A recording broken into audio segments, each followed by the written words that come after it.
श्री श्री 108 माँ वैष्णो देवी महायज्ञ समिति धपरी।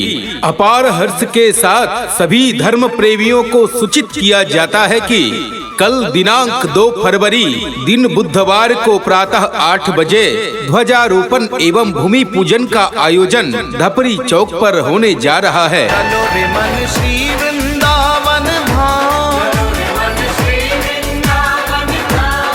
रे मन श्री वृंदावन धाम, रटेंगे राधे राधे नाम, मिलेंगे कुंज बिहारी ओढ़ के कामर का।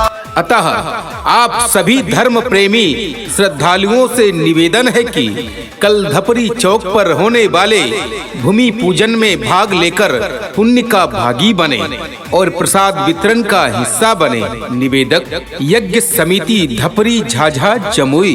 मार्गदर्शक आचार्य जयदेव जी महाराज।